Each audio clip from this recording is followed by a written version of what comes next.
আচ্ছা, এমন কি মনের মধ্যে কোনোদিন প্রশ্ন জেগেছে যে পৃথিবী বিখ্যাত ধনী মানুষ যারা, তারা সকালবেলাটা কীভাবে শুরু করে, তারা সকালে কী এমন কাজ করে, তাদের সকালের হ্যাবিটটা কী? সত্যিকারের যদি আপনি ধনী হতে চান, সফল হতে চান, প্রতিষ্ঠা চান, সম্মান চান, তাহলে আপনাকেও এই 6টি নিয়ম মেনে চলতে হবে। সকাল 5টা থেকে 8টার মধ্যে এই 6টি কাজ খুব অল্প সময়ের জন্য হলেও আপনাকে করতে হবে। দেখবেন পৃথিবীতে কোনো বাধা বলে মনে হবে না। আপনার নিজের প্রতি আপনার একটা আস্থা থাকবে, বিশ্বাস থাকবে। ফার্স্ট রুলস হচ্ছে সাইলেন্স। ঘুম থেকে উঠে আমরা কি করি?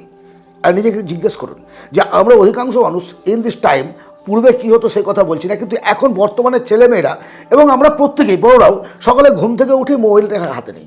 মোবাইল হাতে নিয়েই মেসেজগুলো চেক করি, হোয়াটসঅ্যাপ চেক করি, ইমেলগুলো দেখি, অফিসের বস কোনো ইমেল করেছে কিনা, বিভিন্ন কাজ, শুধু অকাজের জন্য ফোন ঘাঁটি সেটা বলছি না, কিন্তু কাজের জন্যও সকালবেলাতেই বসের একটা অর্ডার শুনে ইমেলে মেজাজটা খিটখিটে হয়ে গেল, সারাদিনটা আমার নষ্ট হয়ে গেল। সারাদিনটা সকালবেলায় উঠে আজ থেকে সাইলেন্স নেন, বিছানায় বসুন, চুপচাপ সাইলেন্স। সৃষ্টিকর্তাকে ধন্যবাদ জানান যে একটা নতুন দিন উপহার পেয়েছেন, সারাটা দিন সুন্দরভাবে চলবে। সকালবেলায় কোনো রকমের ডিস্ট্র্যাক্ট হওয়ার চিন্তা মাথার মধ্যে নেবেন না। গত দিন পর্যন্ত যে সুন্দর কাজগুলো করতে পারেননি মনে রাখার মতো, সেটা আজকে আপনি করবেন। এই দিনটিকে সম্পূর্ণরূপে উপভোগ করবেন। সকালটাকে সুন্দর হাসি খুশিভাবে শুরু করুন। এটা অনেককে দেখেছি, বিছানা থেকে নামতে গিয়ে পায়ের চটটা, পায়ের তলায় পা মোছা চট, যেটা পাপোস পায়ে লেগে গেলে কী করলেন, এমনভাবে মেজাজ দেখিয়ে উঠলো। বাড়ির মধ্যে একটা তীব্র ঝড় সকালে ঘুম থেকে উঠেই শুরু হয়ে গেল। দিনটা কেমন যাবে দিনটা? আপনার কী মনে হয়? সো আজ থেকে অবশ্যই সকালে নীরবতা পালন করুন, কারণ সারাদিন তো বকবক করবো, সারাদিন কাজের জন্য হোক অকাজের জন্য হোক বকবক করতে হবে। ঘুম থেকে উঠেই বকবকানি শুরু করবেন না। চোখটাকে একটু শান্তভাবে সবুজের দিকে মেলে ধরুন, সবুজের দিকে। জানালায় যান, বারান্দায় যান, বাইরে বাগান টাগান থাকলে সেগুলো দেখুন, অথবা আপনি ঘাসের দিকে তাকিয়ে থাকুন। Then affirmation is the most important point of our আলোচনা। কেন? আপনি কি চান? কেন চান? কতদিনের মধ্যে চান? কিসের জন্য আপনার এই লক্ষ্যটাকে আপনি ঠিক করেছেন? এই বিষয়টিকে প্রতিদিন সকালে ঘুম থেকে উঠে একবার করে রিভিশন দিন যে আপনার লক্ষ্য কী এবং সেই লক্ষ্যে কত দিনের মধ্যে পৌঁছাতে চান, কিভাবে পৌঁছাবেন, কার দ্বারা পৌঁছাবেন। প্রতিদিন সকালে এটা যেন আপনার একটা রুটিন হয়। ওই যে বললাম সাইলেন্সি, এই সাইলেন্সের সময়েই এই ভাবনাগুলো আপনাকে কিন্তু ভাবতে হবে। এটা হচ্ছে একটা প্রসেস, এটা আমার না, পৃথিবী বিখ্যাত প্রত্যেকটা মানুষেরই এটাই হচ্ছে একমাত্র নিয়ম। দেন হচ্ছে স্টাডি। মিনিমাম 5 পাতা প্রত্যেক দিন সকালবেলা আপনাকে বই পড়তে হবে। 5টা পাতা প্রতিদিন সকালে পড়তে হবে।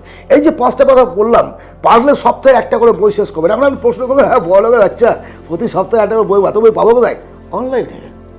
অনলাইনে এখন সব কিছু পাওয়া যায়। যদি ইচ্ছে থাকে আপনি ম্যানেজ করে ঠিক পড়ে নিতে পারবেন।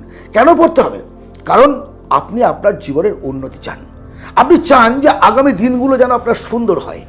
আজ আপনি যে অবস্থায় আছেন, আপনি মানুন বা না মানুন, কথাটা শুনতে খারাপ লাগলেও এটার আপনি যোগ্য বলেই এই জায়গায় আছেন। যদি এর থেকে উন্নততর জায়গায় যেতে চান, আপনার স্কিল আরও ডেভেলপ করতে হবে। কারণ আজকের দিনে এডুকেশনের থেকে গুরুত্ব কোনো অংশে কম নয় স্কিলের। স্কিল বাড়াতে গেলে আপনাকে নতুনভাবে পড়াশোনা করতে হবে এবং সেই জন্য আপনি সকালবেলাটাকে ধরে রাখুন, কারণ মন শান্ত থাকে। সেই সময়ে আপনি যেটা পড়বেন, যেটা জানবেন, সেটা অনেক বছর ধরে আপনার মস্তিষ্কের মধ্যে স্থান করে নেবে। সকালে আমাদের মস্তিষ্ক চঞ্চল থাকে না। সকালের অভ্যেসের মধ্যে ব্যায়াম অবশ্যই রাখবেন। অন্তত 15 মিনিট প্রথম দিকে, যদি কারো অভ্যেস না থাকে, ঘুম থেকে উঠে ব্যায়াম যারা করে না, ওয়াকিং করে না, হাঁটাহাঁটি করে না, তারা পারবে না। কিন্তু আপনি 1 মিনিট পারেন, 1টা মিনিট ব্যায়াম করুন। যদি শারীরিক কসরত করতে কষ্ট হয়, জগিং করুন, লাফান, সিঁড়িতে ওঠানামা করুন, একটু মেডিটেশন করুন, চুপচাপ বসে শ্বাস নিন, শ্বাস ছাড়ুন, সেই অনুভূতিটা করুন। শ্বাস নিচ্ছি, শ্বাস ছাড়ছি, শ্বাস নিচ্ছি, ছাড়ছি, এই যে শব্দটা বুকের মধ্যে ঢুকছে, তারপরে বুকের একটা সম্প্রসারণ ঘটছে, আবার সংকুচিত হচ্ছে, আবার সম্প্রসারণ হচ্ছে। এই বিষয়টিকে একটু ফলো আপ করুন, মেডিটেশন করুন। ফ্রি হ্যান্ডস ব্যায়াম, আপনাকে জিমে যেতে হবে না, কিন্তু প্রতিদিন আপনাকে অন্ততপক্ষে 15 মিনিট ব্যায়াম করতে হবে। কারণ ব্যায়ামের দ্বারা শরীরে অক্সিজেনের সরবরাহ বাড়ে। অক্সিজেন সরবরাহ বাড়া মানে কী হলো, প্রত্যেকটা সেলগুলো পুষ্টি পাচ্ছে, ব্রেন সেল থেকে শুরু করে সমস্ত সেল আপনার পুষ্টি পাচ্ছে, ফলে আপনার কর্মক্ষমতা যা আছে তার থেকে অনেক গুণ বেড়ে যাবে। আমরা উদ্দেশ্য তো হচ্ছে ধনী হওয়া, সফল হওয়া, আমাদের উদ্দেশ্যটা কি, জীবনে সাকসেস হওয়া। আর এর জন্য শরীরটাকে সুস্থ রাখতে হবে। সফল কে হবে? আপনি। সফলতার রাস্তায় হাঁটতে হবে, যুদ্ধ করতে হবে কাকে? আপনাকে। আমার জীবনের লড়াই আমাকে লড়তে হবে, কেউ লড়ে দেবে না। তার জন্য আমাকে সুস্থ থাকতে হবে। সুস্থ থাকার জন্যই ব্যায়াম অত্যন্ত জরুরি।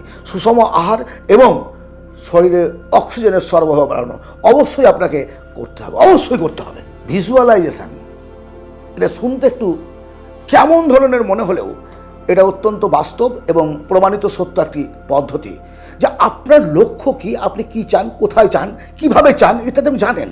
আপনি মনে করুন যে আপনি সেটা পেয়ে গেছেন।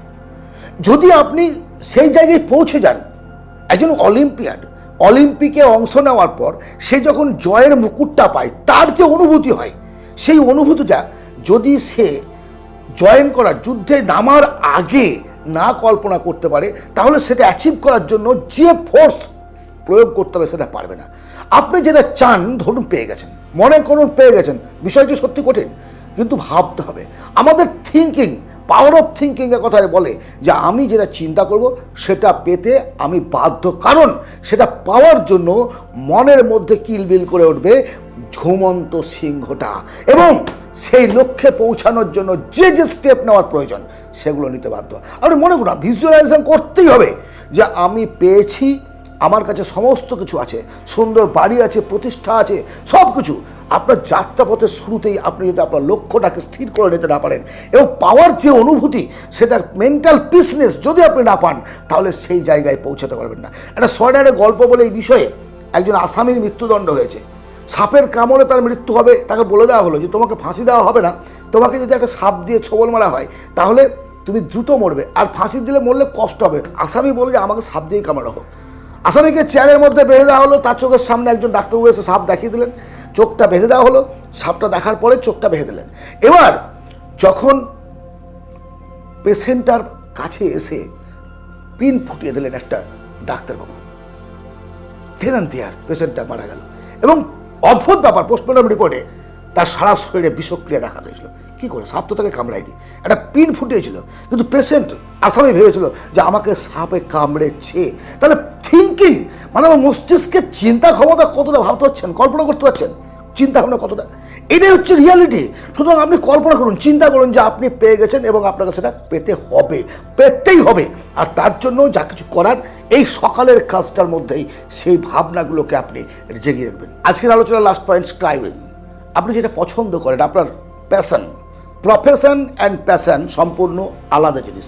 আপনাদের সঙ্গে বসে একটু আড্ডা মারা, আপনাদের সঙ্গে বসে একটু গল্প করা, ইউটিউবে আসা সেই কারণে। কিন্তু আমার জীবনের অভিজ্ঞতা, আমার জীবনের ফেলিওর, আমার সাকসেস সমস্ত কিছু নিয়ে একটা পরিবারের বদ্ধ হয়ে আপনাদের সঙ্গে আমি আমার জীবনটাকে, বাকি দিনগুলোকে আমি আনন্দের সঙ্গে কাটিয়ে দিতে চাই। এটা আমার একটা হবি। তাহলে আপনার যেটা হবি, আপনার যেটা পছন্দের কাজ, এমন বিষয়ের ওপরে প্রত্যেক দিন অন্তত 3 মিনিট একটা ব্লগ লিখবেন, আর্টিকেলস লিখবেন, একটা জার্নাল লিখবেন, অবশ্যই লিখবেন। তাতে আপনার মস্তিষ্কের ক্রিয়েটিভিটি বাড়বে, তাতে মনের মধ্যে একটা জোর পাওয়া যায়, সুন্দরভাবে নিজেকে শৃঙ্খলাবদ্ধভাবে সুন্দর পথে চলতে পারা যায়। আপনি ফেসবুকে লিখুন, ইউটিউবে লিখুন, আপনি ব্লগিং করুন, ব্লগে লিখুন, ইনস্টাগ্রামে লিখুন, যেখানে ইচ্ছে, যেখানে ভালো লাগে আপনি সেখানে। সবাই বলতে পারে না, বাট লিখতে পারে, যেটা ভালো লাগে আপনার, যা ইচ্ছে। আপনার দৈনন্দিন কাজের রুটিন, আপনি যা করেন, আপনি কোথায় অপমানিত হয়েছেন, কোথায় সম্মানিত হয়েছেন, কিভাবে চলতে হবে, সমস্ত কিছু আপনার জানা অজানা সমস্ত বিষয় নিয়ে অন্তত 3 মিনিট করে প্রতিদিন লিখুন, জার্নাল লিখুন। ভালো থাকবেন, ভালো থাকবে মনটা। আজকে এই পর্যন্তই। মর্নিং হ্যাবিট নিয়ে আপনাদের সঙ্গে আমি আলোচনা করলাম, যেটা জীবনে প্রত্যেকটা মানুষের কিন্তু প্রয়োজন। এটা শুধুমাত্র একখানে বললাম, একখানে বার করে দিলাম, এটা নয়। এটা প্রয়োগ করতে হবে জীবনের ক্ষেত্রে যদি সফল হতে চান, অথবা সেটা আপনি ভালো মন্দ বুঝবেন। আজকের এই আলোচনা যদি ভালো লাগে, দয়া করে একটা লাইক, সাবস্ক্রাইব করবেন, সঙ্গে থাকবেন। আপনাদের ভালোবাসা। আজকে আমি প্রায় কাছাকাছি 1 লাখের জায়গায় যেতে যাচ্ছি, শুধুমাত্র আপনাদের ভালোবাসার জন্য, আপনাদের অনুপ্রেরণা, আপনাদের সঙ্গে থাকা আমার পথ চলার সঙ্গী। ভালো থাকবেন। পরবর্তী ভিডিওতে আবার কথা হবে।